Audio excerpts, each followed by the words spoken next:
No idea what I want to say this morning. Where are we? Mousehole. Going around Land's End this morning. Predicted winds of 19 knots. Southwest winds. So it'd be nice to get to St Ives. If I get to St Padstow, that would be amazing. But that's quite a big trip, and probably St Ives is a more realistic kind of gig. But let's see how it goes.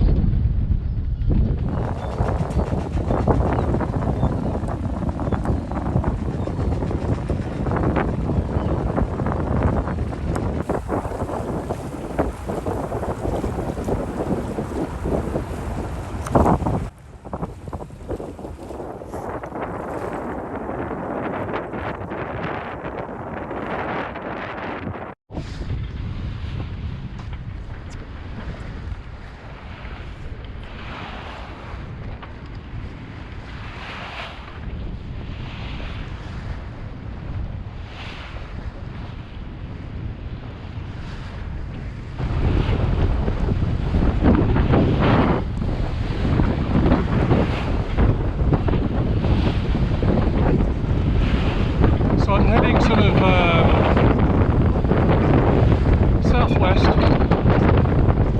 wind is on the nose, straight from the Scilly Isles, straight from the Atlantic.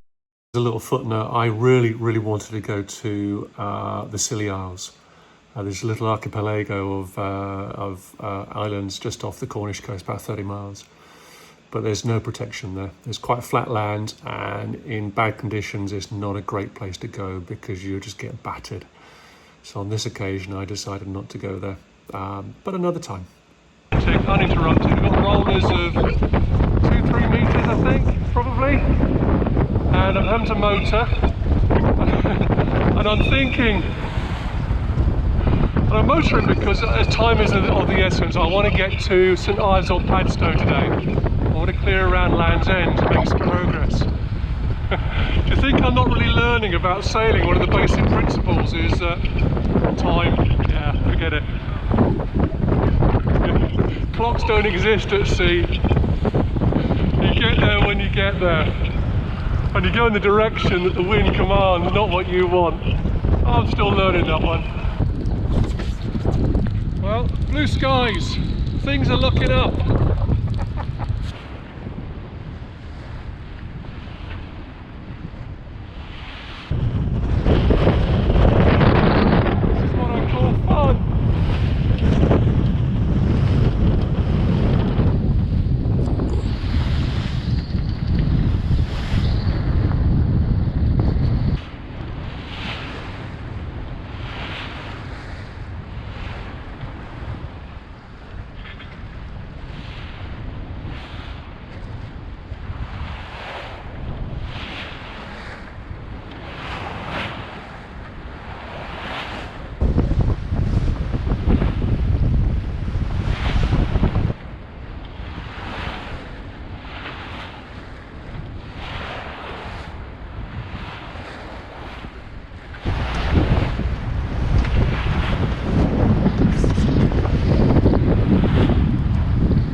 Well, I have to say that's my Land's End journey. That got really spicy. The way the waves just compressed, they went up.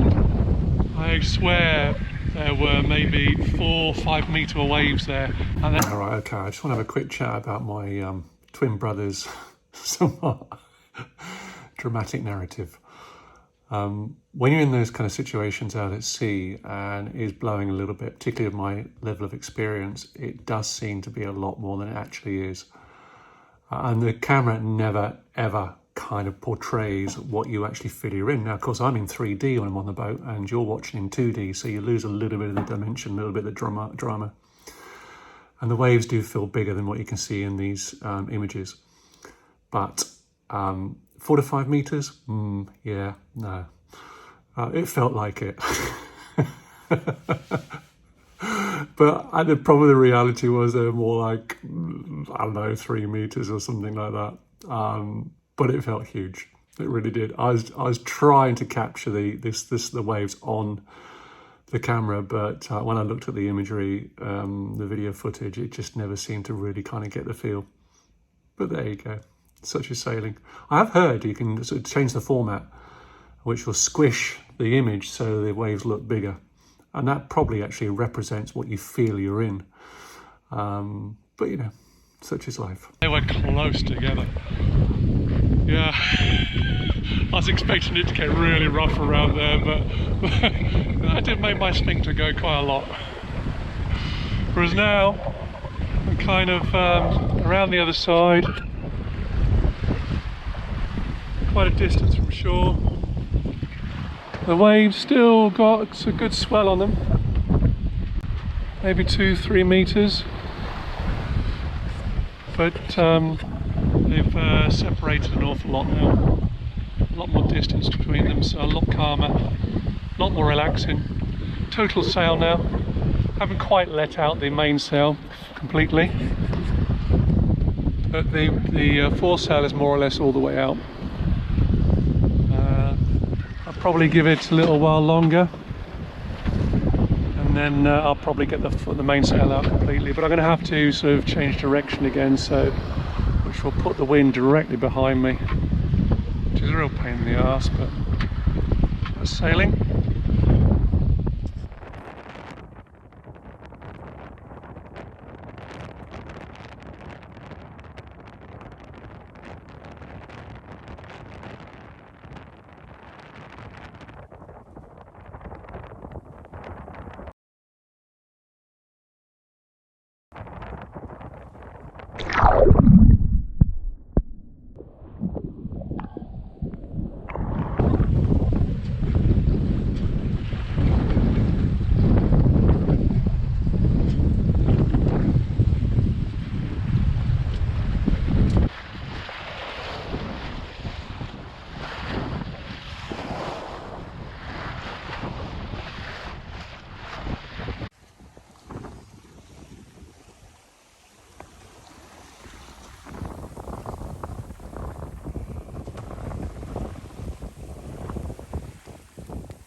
Well, it all seems to have settled down now.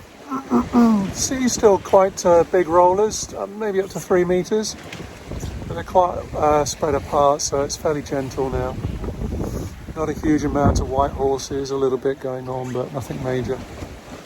Ever since rounding Land's End, clearing off from there. There's a lighthouse over there, can't remember, it's Pendeen or something like that. I'll put a name up for it. So about, I don't know, 12 miles from St Ives. I think that'll be enough for today. Enough excitement. Yeah, around in the lighthouse at Land's End. That was quite exciting, very spicy.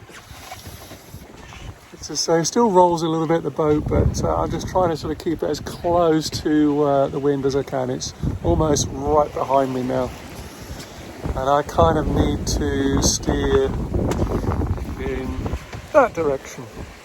So it's not ideal, but you know, I'm kind of getting there, and I'm sailing. That's the nice thing about it. It's nice and peaceful now.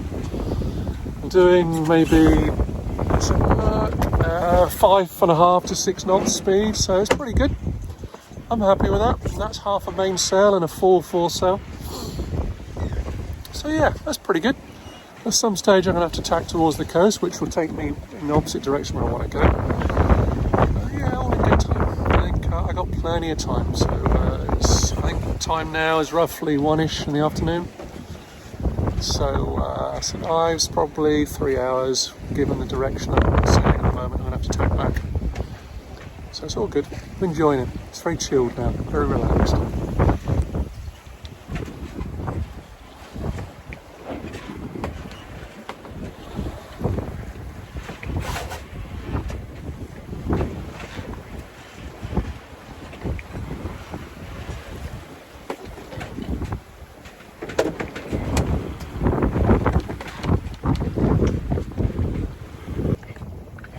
So I was saying, it's very hard, I think, on camera to capture the extraordinary power and beauty of the ocean.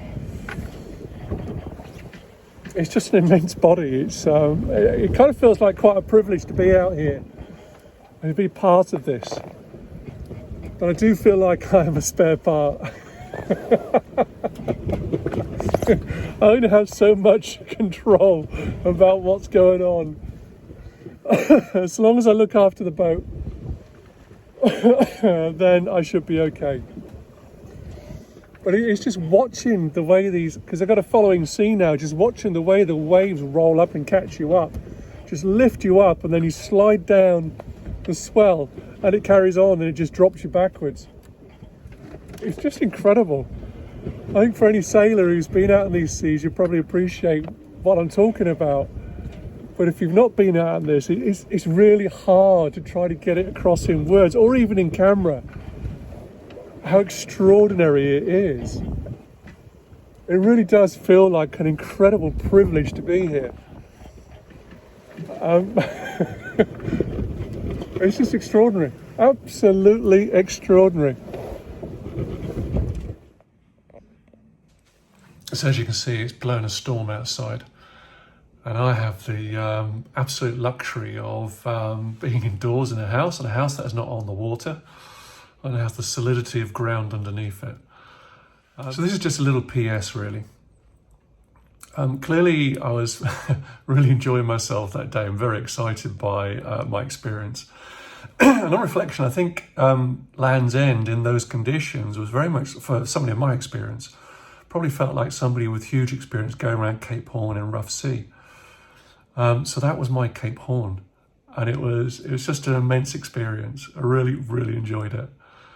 And although it was scary, I never felt like I was outside my comfort zone completely. I felt like I was in control, or as in control as much as you can be on a boat at sea when the sea is rolling. It's not the worst conditions I experienced on this journey up to Scotland. That has yet to come. But thankfully, it's almost like this summer without sunshine in the UK. The conditions have got slightly worse and worse and worse, and my experience has grown with it. So I've been able to embrace those conditions. So yeah, in later videos you'll see a lot worse conditions, particularly around Holyhead. That was entertaining. But yeah, I've just been really loving it, really loving the sailing, really loving getting out on the water. But the most frustrating thing is when I've pressurized myself to get somewhere at a particular time. And at this stage, going around Land's End, I still hadn't really learned that. So there was a combination of motoring, combination of sails. But when I get to Scotland, there'll be a lot more sailing and significantly less motoring, because there won't be the pressure to get from A to B. That's one thing I have learned. Yeah, time. Yeah, forget it when you're at sea. I'll see you soon.